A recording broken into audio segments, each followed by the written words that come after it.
Hey everyone, welcome to the Modern Eater Show. I'm Jeff Tyler. Today we're at Trade Brewery and Kitchen down in Greenwood Village, Colorado. I'm one of the owners and brewers here. I'm going to give you guys a backstage pass to Spice Trade today. We're going to check out our brewery. We're going to check out our kitchen. We're going to see what's going on in our tap room.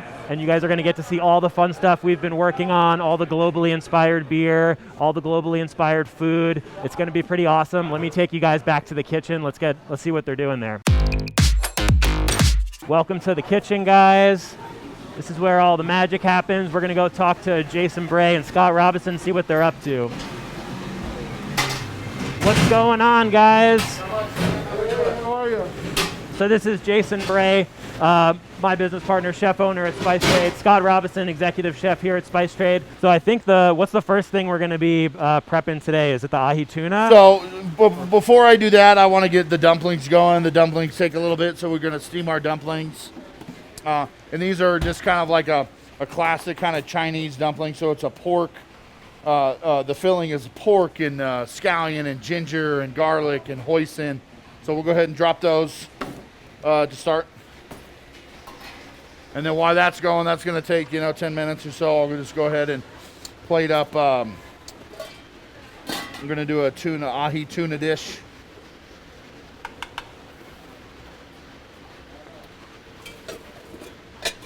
Yeah, no, the Ahi Tuna Dish is a really cool one because this is one of those dishes that we specifically designed this one we like to play pair with the seasons on. It's fun and fresh. We've done in the past a couple different variations of this guy.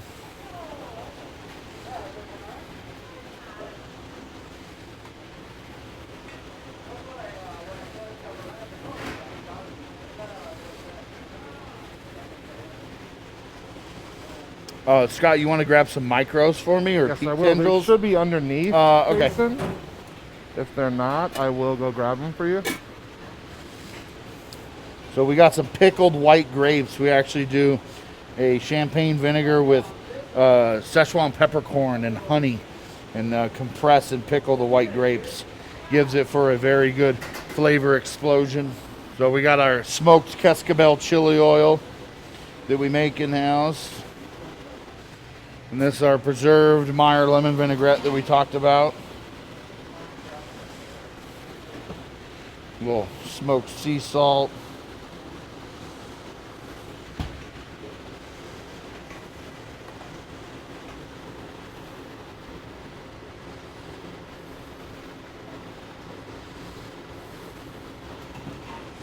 Yeah, I love this dish. It's so fresh. It's so bright. I'm going to set her up in the window there.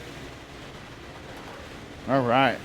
Scott, you want to help start working on the hummus dish? Oh, yeah, let me put on some I'll drop gloves. some. Okay, now we're going to do, Scott's going to start the hummus. Before he talks about hummus, we also add a little bit of crispy Brussels sprouts. Thank you. So we're going to just fry those guys up real quick. While that's cooking, Scott's going to kind of explain the process of what makes our hummus so special. So we start off with soaking You our already have a hummus, our dried chickpeas in water and baking soda overnight. So that sits for at least 12 hours. And then we drain them and then rub the chickpeas with another baking soda, and we bake it for at least 10 minutes to get the baking soda pretty set. And then we hand rinse it, wash all of the skins off that we possibly can. And then we simmer the chickpeas in, again, baking soda for at least an hour, adding garlic halfway. We drain that, and then we puree the chickpeas with tahini, fresh lemon juice, cumin, salt, lemon juice. And then that's how we get this finished product right here. But yeah, a lot of places might just get some pre-made hummus and throw it on a plate with a couple of veggies. That's really not what we're about. We want to make sure we're making things legitimate, as authentic as we can. At the end of the day, the flavor is way better. And we're more about making stuff from scratch here than we are from just kind of pouring something out of a container. This hummus is phenomenal. It's super, super good. Brussels? This is our preserved Meyer lemon vinaigrette. Here you go. And so it's tossed with the preserved lemon vinaigrette, and then I'll put it right on top of the the homemade hummus.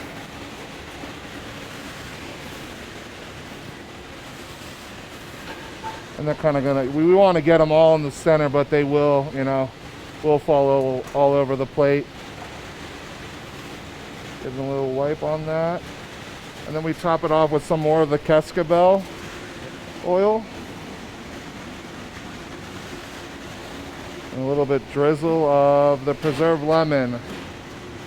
And then I always finish it off. Sneak right behind you. And I'll finish it off with some of our toasted black and white sesame seeds. And that just gives a little bit more crunch, but also plays on the flavor of the tahini, because that's made from sesame seeds. It's a sesame paste. You want to make a pickle plate? Yeah, I can make a That way pickle we plate could for kind of you. explain that. He's going to make a little pickle plate, and then he'll explain, and we're going to add a couple extra things that we normally don't do, just to kind of showcase some of the other things. Yeah, and a lot of the stuff that we have too, especially the items we've been showing you guys so far, are really good for sharing. You know, we definitely want to have people come here in a group. You can get a couple different items, a couple small plates, try them out, Charcuterie Board pair them with a walking in. couple different beers.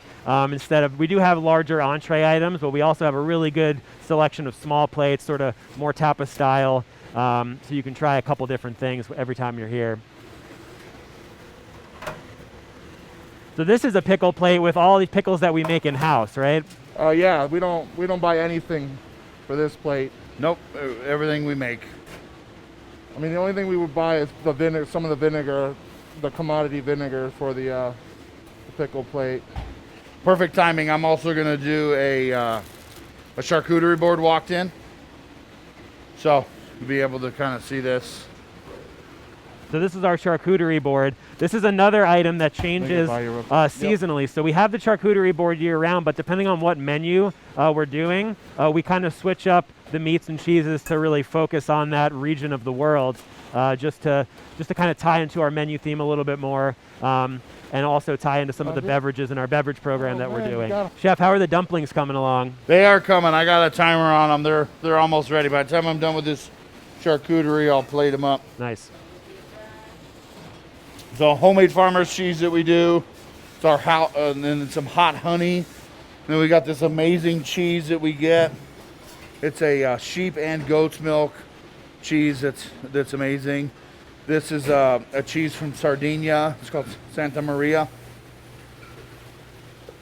We got some country ham that we put on this plate. And we also have, this is what's called lomo. Lomo is a Spanish cured pork loin.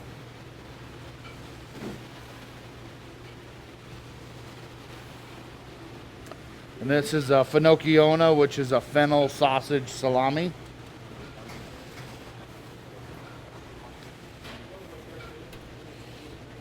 And then hit it with more of our, this is we do a shawarma and coffee seasoned carrots that we roast. So then we also have, this is an apricot chutney that we make. And we make this with our Passionfruit mango beer. And this is our own homemade lacto-fermented beer mustard, which I can't believe we didn't put out. So this one we lacto-ferment with just mustard seeds and 2% salt and then whey. And the whey that we get off from when we make our farmer's cheese, we use that whey. And then lacto-ferment it in cryovac bags, and it sits for about a week. And then we mix this with some other aromatics and some of our beer. Yeah. And we make our lacto-fermented beer mustard. Yeah, so a lot of times when we're making that mustard too, we're using kettle soured wort. So we do lacto fermentations in the brew house when we make kettle soured beer. They do lacto ferments in the kitchen. So we cross-utilize that wort so that they can use the same microbes that we're using to make our Scarlet Giant, our hibiscus key lime sour.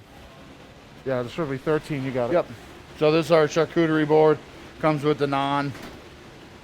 And then that's our pickle plate. And did you show the kimchi on that one, Scott? I did not. I'll get some kimchi from Mitch, though. This is our turmeric cauliflower, our fermented kimchi that goes on our Korean fried chicken. This is actually the first pickle plate we've had We pickle radishes and ferment them in the style of kimchi. So we have 2 kimchis on our plate. We have our pickled gailan, which Jason just put onto the dumpling just underneath of it. We have our bread and butters, our mustard again, and our sumac onions. We have, on this dish on the bottom, I use the leaf. We pickle gailan. Gailan is Chinese broccoli.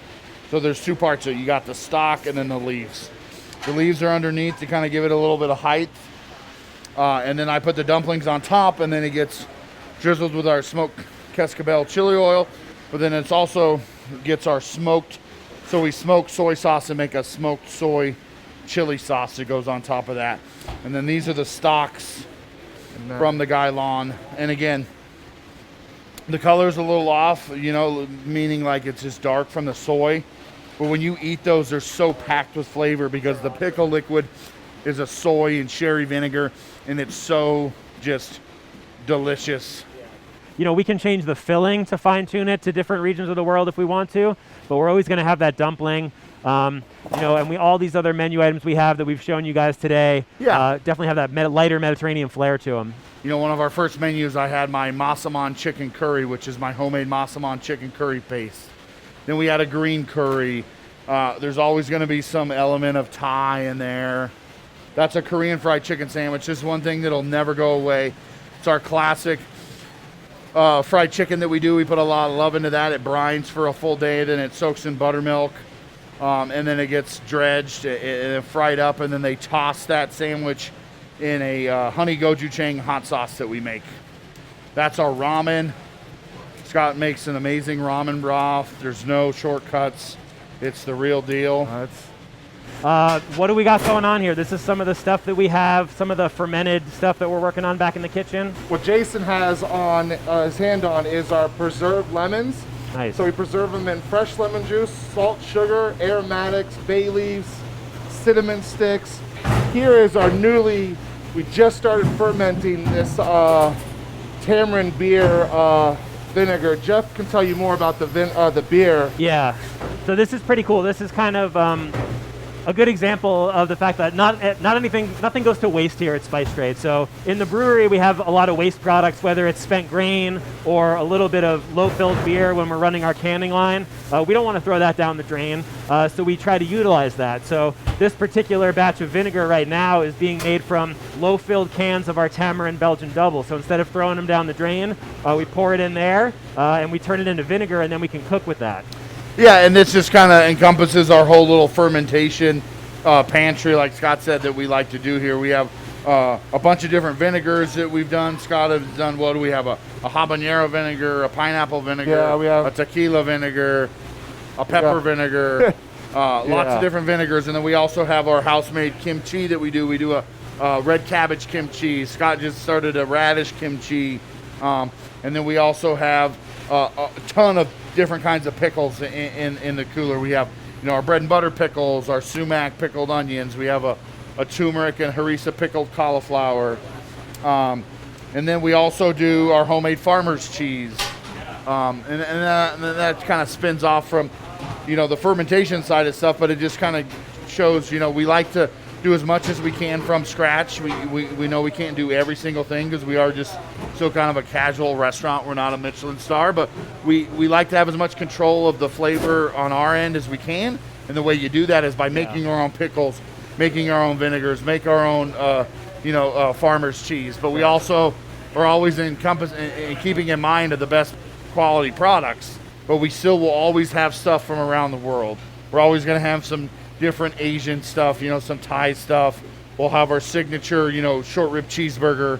But then, like, currently we just started our menu in late March, so we've been doing this menu for about a month, and this will go until June 20th. But our focus for this menu is Mediterranean. So we have a handful of dishes that are, you know, focusing on the Mediterranean. It's normal for breweries to have sort of your flagship beers that go year round and then have your seasonal stuff that changes. But the fun thing with Spice Trade is that the kitchen is sort of the same way. So we have our flagship food items that never go away that we make year round. Right. Some of them are more traditional gastropub fare. Right. Some of them are, you know, Southeast Asian inspired. Like we always have a little bit of Southeast Asian food. But then we have we have that seasonal rotation. We have the Mediterranean menu. That'll be going for 3 months. Then we're going to switch it to Mexico. And that starts on the first day of summer. You know, Right. you think of summer, fresh Mexico. Then after that, it goes to the fall menu will be a kind of Italian focus. Yeah. So, yeah. And the fun part with that is we get to, because we have all this planned out, we do a lot of work with beer and food pairings where we try to see which beer works well with certain food items.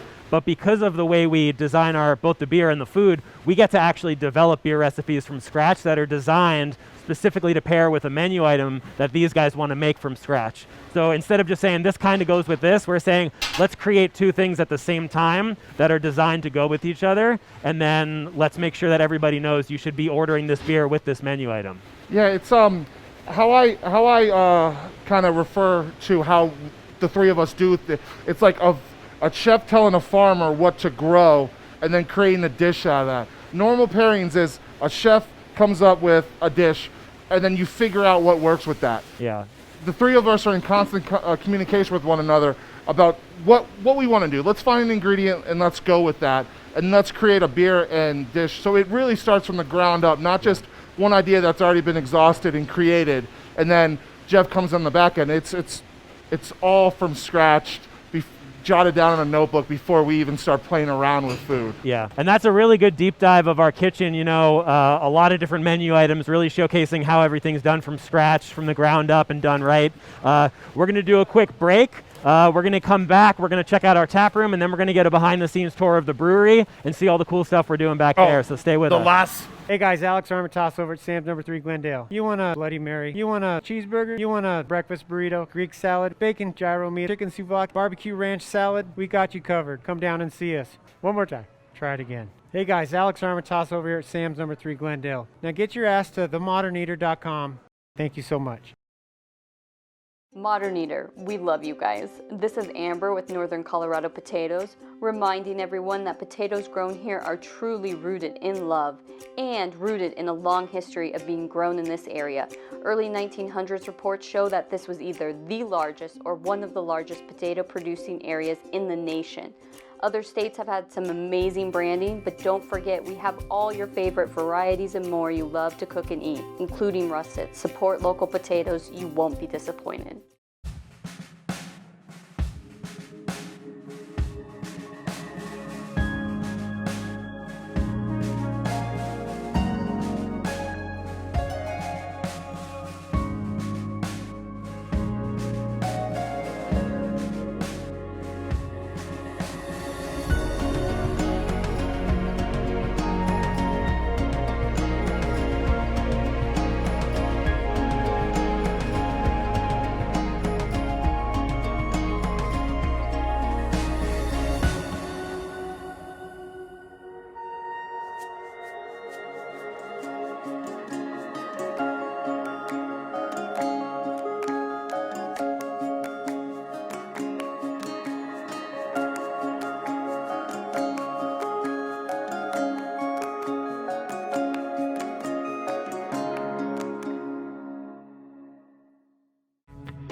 Hey guys, it's Caroline Glover. I'm the chef owner of Annette out at Stanley Marketplace.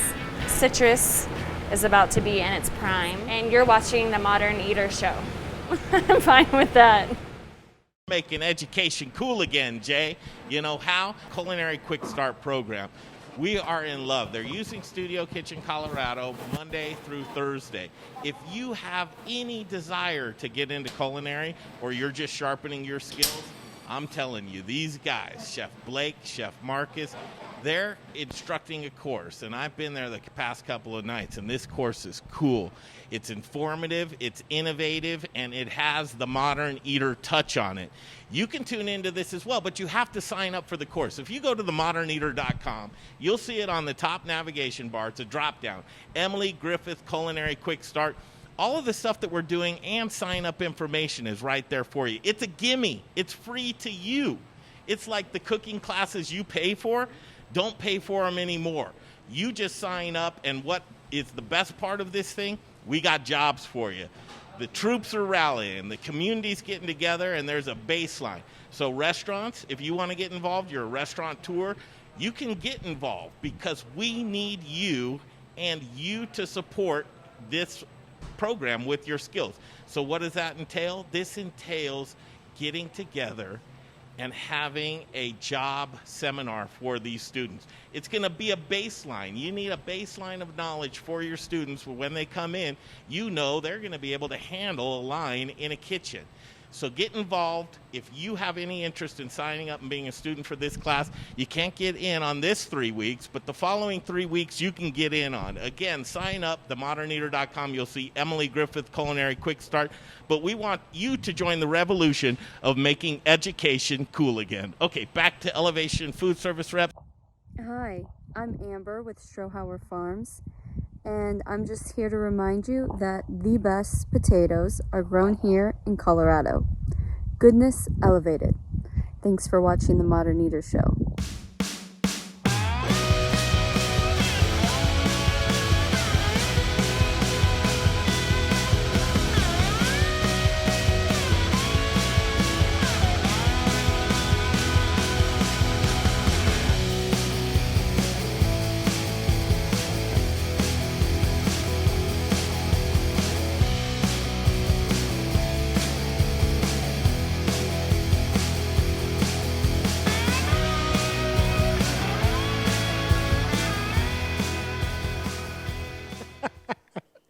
Hey, Zach Ryder here, Colorado Mills Sunflower Products out of Lamar, Colorado. Your only local source, grown from a local crop to produce a local oil for local chefs. You can find it at Shamrock Foods, What Chefs Want, Seattle Fish Company. Let me try it one more time, then we'll see. Hey, restaurants, we're glad you're reopening.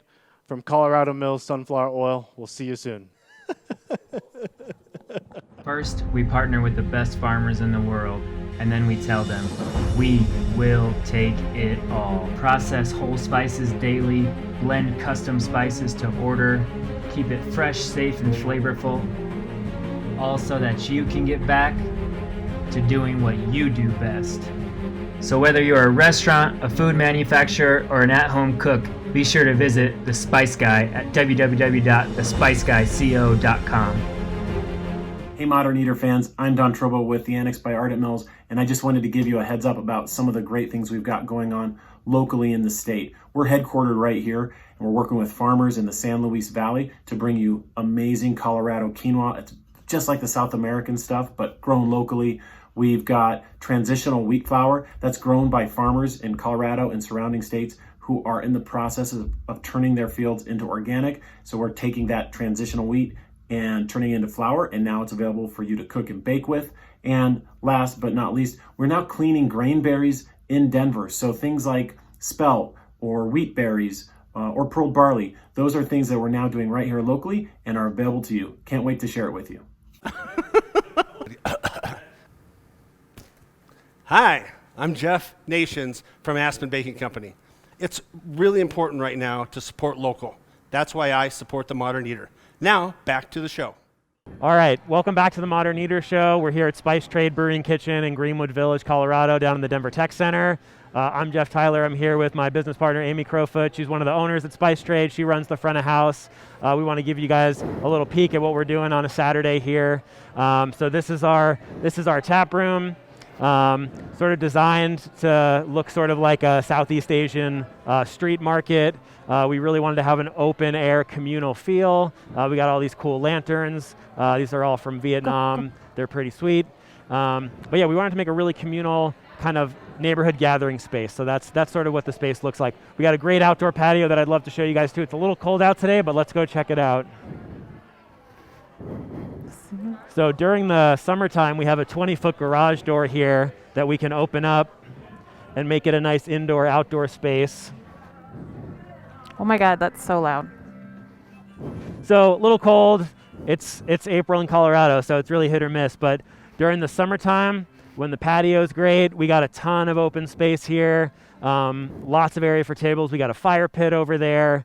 We have this big garage door that turns the tap room into an indoor-outdoor space. So it's a really fun outside space if you're into patios, who isn't into patios, but if you love going out and eating and drinking on a patio, this is an awesome spot to do it. Right down here in Greenwood Village. We're about 15 minutes south of Denver, so not too far. We also, for the winter, we had a lot more set up. Right now we just have 6 of them left. These are our little heated dining domes. So we set these up. They're all individually heated with forced hot air. It's super warm in there. And they're really cool little private dining areas for folks to come in and sort of enjoy some drinks and enjoy some food with a couple friends or family. But we can fit up to 10 people in each of these domes, and we're definitely going to be bringing them back next winter. So if you didn't get to make it out this winter, you'll definitely get to check it out next winter. Yeah. So Amy, I guess I'll let Amy kind of introduce herself. Yeah. I just kind of got roped into this project, honestly, through Jason. Jeff and Jason met, I think, at our food truck at City Park Jazz a few summers ago. And Jeff just asked his kind of our vision with what we were doing with our food on the food truck matched Jeff's vision for Spice Trade. And so we just started chatting and discovered it probably was a really good fit and got into this. And then I, through the back doors, got jammed into the front of the house. So yeah, we all have been doing kind of a little bit of everything for the last year. We opened up in June during the middle of the pandemic and the shutdown, and have kind of been just trying to figure out how to make it work since we opened. Yes, we've learned a lot. But it's been going great, and we're looking forward to the summer and the new, hopefully lower restrictions so everybody can come out and enjoy themselves. We're going to take a quick break. We're going to go back to the brewery when we come back, and I'm going to show you guys all the fun stuff that we're doing there.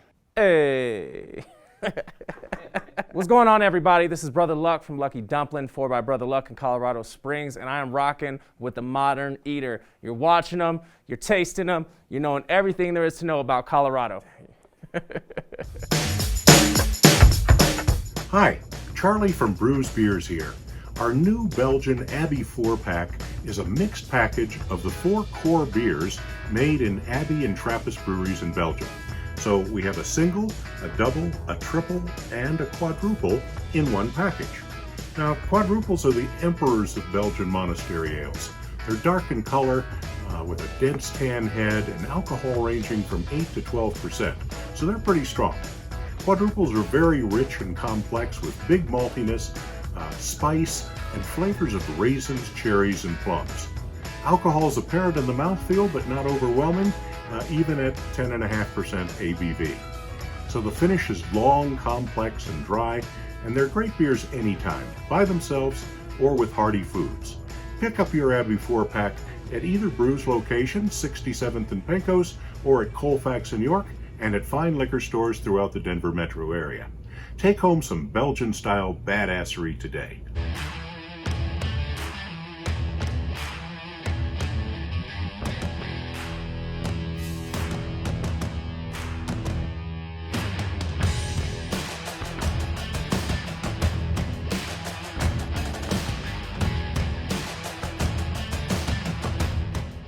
Hi. This is for the outtake version. What's up, Denver? I'm Chef Natasha Hess, and this is Chef Carrie Baird, and we are at the Ginger Pig. Check us out, gingerpig.com. You can also see us on themoderneater.com. Thanks, everybody. It's cornstarch. I know. It's cool. Right now, let me tell you about Jeff Rourke and A+ Beverage Solutions. He's the man with the plan when it comes to tap installations and tap maintenance. Jeff Rourke is the most trusted man in the business. 20-plus years, family-owned and operated, does great work, and you might be knocking the rust off of your bar or restaurant and getting things tuned back up. He's the guy to call. If you're pouring inefficient beer, Jay, what are you doing? You're pouring your money down the drain. Money. Don't do that. Foam is money. Get a hold of Jeff Rourke, A+ Beverage Solutions. Tell him what you need done. He'd be happy to come out and just take a look for you. Here's the phone number to give him a call, 720-272-3809. One more time, 720-272-3809. It's Jeff Rourke and A+ Beverage Solutions. Okay. Hey, welcome back to the Modern Eater Show. I'm Rich, and this is my girlfriend, Sharon. We're here to enjoy some good beer and food today at the Spice Trade Brewery and Kitchen. Nice. So what brings us back here is we really like the mix of good beer and good food, which I think is hard to find in the same place. Here they do it great. I'm enjoying a spicy jalapeno beer, which with is some one Korean of their chicken best sandwich. beers that they have here. Yeah, it's one of my personal favorites to brew also. I love the jalapeno beer, and we're releasing a new mixed pepper 4-pack of beer that has 4 different chili peppers in the same, so it's like single peppers but 4 different beers. That's a Cinco de Mayo thing. Yeah. Well, we'll be here to try it. Awesome. Well, thank you guys so much for coming in. Great. Appreciate Love it. the place. Thanks, guys. We're going to check out the brewery, so come with us. We're going to do a big slow motion dramatic opening here.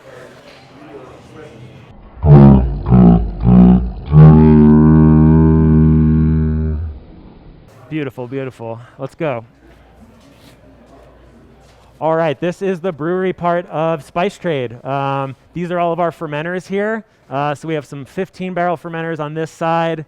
We have 2 30-barrel fermenters on the right. And then behind me to the left, we have one more 30-barrel fermenter, 30-barrel bright, 4-barrel bright. This is where all of our beer basically starts. So I'm going to bring you in a little bit further. We're going to kind of start from the beginning. We'll work our way back out here once we're done. This is our brew house. So this is sort of where the beer gets, initially made. It's about a 8-9 hour day to make the wort, it's called, before it gets fermented and turned into beer. So, on the right-hand side over here, we've got our boil kettle. Beer actually is going to start over behind you on this side, inside of our mash tun. Mash tun, basically we pump all of our grain into the mash tun. It gets mixed with hot water, and what we're doing is extracting the sugar out of that grain. That sugar then gets, that sugary water called wort, gets pumped into our boil kettle over here. This is basically a big pot. It gets filled up with wort, it gets boiled. We'll add our hops, we'll add our other ingredients to it, and then it gets pumped over to one of our fermenters, which is where we add the yeast. It'll ferment for 2 to 4 weeks depending on the beer, and that's when it gets actually turned into beer. The yeast is going to eat that sugar, turn it to alcohol, then it gets pumped into our serving room, and then it gets put into a glass. So I'd love to show you guys our spice rack over here. This is sort of where a lot of the fun stuff is happening in the brewery. We are Spice Trade, so we do a lot of work with exotic spices, exotic ingredients. We have a collaboration series that we do with this spice company out of New York called Burlap and Barrel. They're a single origin, direct from farm spice company. Think of single origin coffee, it's the same idea. They set up direct routes with different spice farmers, and they get really cool ingredients. We've messed around with everything from cinnamon tree leaves, cured sumac we've done before. Yep. We have a natto beer planned for the summer, but one that we just canned yesterday is this new single origin series called Wine Cellar. And this is a super cool beer. It's a Belgian Golden Strong brewed with their Egyptian coriander. It's a heritage type of Egyptian coriander. It's super delicious. This beer is also fermented with Sauvignon Blanc grapes, white oak, and Nelson Sauvin hops. It's super white wine forward, pretty heavily dry hopped, Golden Strong, and this is just a delicious beer. This beer in particular we designed to pair with the Ahi Tuna Dish that we just showed you guys in the kitchen. So there's a lot of similar flavor notes between the coriander and the wine. The Sauvignon Blanc grapes kind of pair with those pickled white grapes that we have in the Ahi Tuna. It's a higher ABV beer, but light and refreshing enough to work with a lighter dish like the Ahi Tuna. So this is one of those beers that we specifically designed to go with that menu item. Couple of other cool spices that we're working with. One of the big products that we're going to be releasing this summer, which not many people know about and we haven't actually released yet, is our new line of Italian hard seltzers. So we are making essentially cocktail-inspired hard seltzers. This is breaking news. You heard it first on the Modern Eater. These are going to be hard seltzers that are designed to mimic different Italian cocktails. The first one we're releasing is called Sorrento Spritz. It's a take on an Aperol Spritz. Aperol is a type of Italian Amaro made from different barks and roots and botanicals. So we're actually making our own Amaro from scratch from raw botanicals here at Spice Trade, and then we're going to infuse it into this Italian hard seltzer. It's basically a little 8-ounce can. Pour it in a glass full of ice, and you've got yourself essentially an Aperol Spritz. Super orangey, a lot of rhubarb, super refreshing, low calorie and delicious. So this is coming out, and this is what a lot of the work is on this shelf with all these jars full of different liquids. It looks a little mad scientist-y, but we have everything from wormwood and rhubarb root to gentian root and coriander extract, basil and mint extract. We're doing a lot of kind of funky stuff back here for these. The other one that we're going to be releasing in our series of Italian hard seltzers is this Limoncello Basil Mojito. This one's going to be super good, just refreshing, herbal, a lot of lemon, a lot of basil, a little bit of mint, a good summertime drink. So this is going to go sort of in that Mediterranean vein. We're focusing the menu on Mediterranean. We have these Mediterranean-inspired beers. Aperitivo cocktails are one of the most Mediterranean things you could possibly have. Sort of these after-work drinks to transition you to nighttime, sort of to your relaxation time. They're usually bitter, they're usually refreshing, and that's what we're going to be doing this summer. So that's what I'm most excited about as far as new stuff that we're coming out with is really so let's go take a look at the walk-in. This is sort of the heart of our brewery right here. So once the beer is made, it's got to get served, and that's where our walk-in comes in. This thing is full to the max right now. It's probably got the most beer in it we've ever had at one time. So we just canned this single origin beer that I was showing you. So this is a whole pallet right now of our single origin beer. We got, probably 15 barrels worth of kegs back there. And then these are all of our serving tanks. So most of the beer that gets poured into the glass comes, right from one of these serving tanks. It's basically like a big keg. And then right on the other side of that wall where all those gauges and all those hoses are, that's our bar, that's our tap wall. So literally those hoses go right through the wall, right to a faucet, and then it gets poured into a glass. So we have 20 taps right now. Most of those are beer. We have 2 taps that are dedicated to batch cocktails that we make ourselves. Those also rotate with the season. We're not just beer here. A lot of people don't realize that. We have those batch cocktails. We've got a wine program. We've got non-alcoholic beverages for people who, aren't into alcohol. So we really have something for everyone, even though we kind of focus on the beer side. And we got some fun stuff planned for the summertime too, with possibly, the new cocktails. Well, beer slushy. Yes. A frozen Paloma. Right. So we're going to be getting a slushy machine. So we're talking about doing frozen Palomas, beer slushies. But imagine, that's been a new trend for a while, right? The beer slushies. But imagine a passionfruit mango wheat beer slushy, or the Scarlet Giant, the hibiscus key lime sour. How refreshing does that sound? Or the frozen Paloma. A Paloma is the anti-margarita, like I like to call it. So it's tequila and it's grapefruit juice with a little bit of grapefruit soda in there. How refreshing does that sound with our Mexico-themed menu? Oh, yeah. In Mexico, we're going to do one thing I know we're going to do is a smoked beef cheek barbacoa taco with a green chili tortilla on there and cotija cheese and pickled cucumber. Yeah, we got a nice new Mexican lager that's going to go with that. Mexican lager or the frozen Paloma, so many fresh and just. Yeah, just envisioning the patio outside, the sun's blazing. And when I think of Mexico, I think of summer. I think of colors and. So we're gonna take a break. We're gonna come right back. We're gonna get back into some of those food items that we prepped earlier. We're gonna do some beer and food pairings. So stick with us, and we'll be right back. Hey you guys, Jay here with the Modern Eater Show. Thanks for watching. Don't forget about our YouTube and Instagram channels. A lot of killer content over there. Throw us a subscribe on YouTube. Throw us a follow on Instagram. And thank you for supporting TME. We couldn't do this without our amazing sponsors, so let's check them out right now.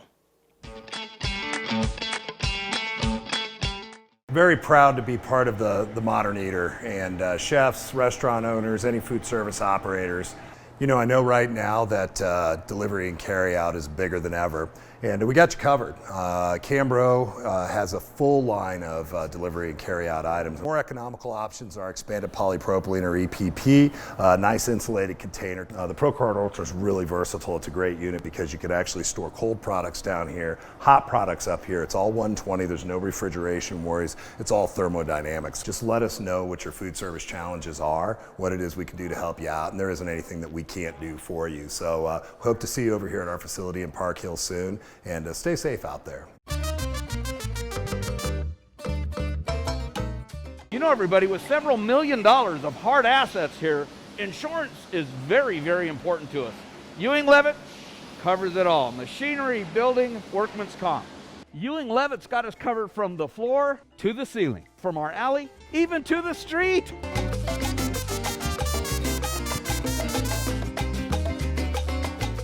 This divider, this press, my cooling conveyor, my oven. Ow, ow. Ewing Levitt covers our counter stacker and our employees too.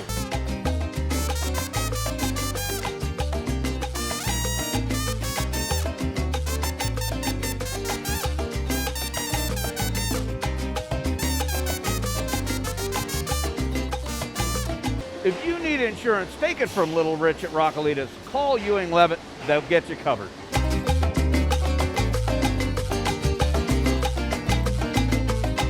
Hey, this is Keegan from D-Bar in Denver. You guys might find it difficult to stay in touch and stay up to date with the ever-changing culinary scene in Colorado. It's almost impossible. Just tune in to Modern Eater. These guys have their fingers on the pulse of what's happening in all of the food and beverage in all of Colorado. They're behind us. They understand the idea of shopping local and shopping small. To support them, you support us. All right, you guys, back to the show in just a second. I'm here in Colorado Springs with Chef Noah Siebenaler, and we're here to tell you about bread, and specifically Aspen Baking. Aspen Baking Company has been baking the best bread in Colorado since 1994. Chef, I know you use Aspen Baking Company here. What do you use here? Why do you like it? So I use their sourdough, their French Parisian, their burger rolls, marble rye, and slider rolls. I was introduced about 3.5 years ago, and I haven't found a better bread in Colorado since. So we use it exclusively for everything. I'm telling you what, you guys, don't take my word for it. Take Chef Noah's. They're making quality product. They don't put in the fake colors. They don't put in the chemicals. They don't freeze it. They don't do that stuff. They just bake fresh bread. AspenBaking.com is where you go to get that bread. And now, back to the show. Hey, and welcome back to the Modern Eater Show. I'm Jeff Tyler. We're here at Spice Trade Brewery and Kitchen down in Greenwood Village, Colorado. I'm here with Jason Bray and Amy Crowfoot. We are the owners of Spice Trade Brewery. We just took you through the kitchen. We just took you through the tap room and gave you a sneak peek back in the brewery as well. Now we're going to do my personal favorite part of the show, which is beer and food pairing. So in front of us here, we have all of the food items that you saw Jason make earlier in the show, and we're going to talk about some of the beers that we have to pair with these guys and why we think they're such a good fit. So where should we start? I want to start with the Pickle Plate. It's kind of like an intro to when you come sit at Spice Trade. It's a great thing to start with. Share with a couple people. Share with people, get your taste buds going. And this kind of just showcases, again, we can kind of reiterate what we're going, what we do here at Spice Trade. We have, pickled turmeric and harissa pickled cauliflower. We got sumac pickled onions. We have our house lacto-fermented beer mustard, our house bread and butter pickles, our pickled gailon. We got some radish kimchi, pickled beets, and then our house red cabbage kimchi that goes on our Korean fried chicken sandwich. And then we've got a pretty awesome beer to pair with that, right, too. So like you think of pickles might seem like a very hard thing to kind of pair with beer because it's very acidic. Kind of salty. And salty, but the way that acidity kind of sits on the roof of your mouth, and we paired it with our Sun Temple New England style hazy IPA, and those hops just kind of lay on your tongue, so they work a very good balance, and you got the sharpness, and pickles are just kind of very forward and overpowering, so you need a beer to kind of to live up to those flavors. Yeah, and I think the thing with Sun Temple too is it's not super bitter, so it's not going to like overpower the pickles, but you get sort of some like light fruity characters to it, and it's just kind of a good starter package. You know, an easy, approachable IPA paired with all those pickled vegetables, just to kind of start your meal off, right? Absolutely. And then you have another really good starter over here, the hummus. So this is probably something else that someone could come here and share with a bunch of friends, the hummus and naan. Right, absolutely. You know, the hummus, again, we house make the hummus. A lot of love goes into it. We soak dried chickpeas, and then we, roast them, rub them with baking soda, boil them, peel the skins off of them. It's and a labor of love, a lot of work. With tahini paste. So we do a nice little pool of that, and then we get our crispy fried Brussels sprouts. It gets tossed in our preserved Meyer lemon vinaigrette. Again, we're preserving those Meyer lemons for a month or two. And then it also gets finished with a little smoked Cascabel chili oil. So the chili oil itself, Cascabels aren't super crazy spicy, but they're real fruity. So you get some good fruity flavors in there. Yeah, and this I think is a great pairing with the wine cellar single origin. This is what we just talked about back in the brewery, and this was a beer that was designed to pair with a lot of Mediterranean items because it tastes like very white wine forward. It's very citrusy. It's got that Nile coriander in it. It's really effervescent and bubbly, and it can kind of help cut through some of that richness, but not overpower it. You have the lemon preserves in there that kind of match with some of the citrus profile of both the hops and probably the coriander too. And it's just kind of another good marriage of complementary flavors between the two of them. Absolutely. Next, our dumplings, our house dumplings. We do a classic Chinese dumpling. It's a pork filling that's got scallions, garlic, ginger, just a traditional solid pork dumpling, but a little bit different. We have pickled gailan that we pickle the leaves and the stalks, and then it gets hit with our Cascabel chili oil, but then also we smoke soy sauce and make a smoked chili soy sauce that goes over the top. So, you get a little bit of pungent from the vinegar and the soy. Yeah. And this one is a very unique and awesome pairing. It's kind of surprising because we paired it with our Passionfruit mango wheat beer, which you might not think that would go, but it adds a sweetness to kind of balance that saltiness and a little bit of tang from the sauce, that the pickled vegetables. Right. And wheat beers, I find, tend to go really well with kind of Asian flavors of food. And wheat beers are kind of a little tangy, like wheat itself is a little acidic, but then the passion fruit in there is also really acidic. It helps it's more of a, cutting or a contrasting pairing versus these other two we just talked about, which were more matching sort of complementary flavors. This is sort of like, very salty, a little on the sweeter side. Let's try to balance it out. Right. And I think those work super well together too. Then we have the Ahi Tuna. Last but not least, we have our fresh Ahi Tuna Dish, raw Ahi tuna. We have pickled white grapes that get pickled in a white wine vinegar, a little Szechuan peppercorn. Then we also have pepperonata, which is a relish made of roasted tomatoes and peppers and scallions, a little bit of hot peppers. So it's a tiny bit sweet or a tiny bit spicy, but balanced with all the sweetness from the roasted sweet peppers. And then it gets the smoked Cascabel chili oil and the preserved Meyer lemon vinaigrette to lighten it up. Yeah, and this was another, again, we paired two of our dishes here with the same beer. That's also the single origin wine cellar. Again, the single origin wine cellar was really designed to be a beer that's designed to go well with a lot of Mediterranean food, since that's what our menu is. But also this dish in particular, we used the Sauvignon Blanc grapes in the beer because we had the pickled white grapes on the dish. So that item that ingredient in the beer was specifically designed for a certain ingredient in the dish. Again, really light, a lot of like kind of white wine character, but it doesn't overpower it. With a dish like that, you could, if you get a beer that's too robust, you could overpower all the nuances in the dish, which we didn't want to do. Last but not least, we have our bread pudding. So we always do some sort of a bread pudding here, one of our big hits. And this was a play on a jelly-filled donut. It's really a play on what's called a sovganya, which is a Jewish jelly-filled donut. And the dough itself has usually got a little bit of citrus flavored. So what we did here is we made a bread pudding with raised donuts, and we do an orange flavored custard. So we make our custard and we fold in some homemade orange marmalade into that. And then we make our bread pudding, and then we also fill the center before it's baked with a raspberry preserve. So as you can see, it resembles a jelly-filled donut. And again, the custard and the bread pudding itself is a little citrusy and a little on the orange note. And then that's why we paired it. We have a little chocolate orange stout. And this is actually one of your recipes. That here. is, that is one of the beers that I made. So it's kind of just a variation of a classic stout that we kind of infused with cacao and bitter orange peel and a little bit of sweet dried orange.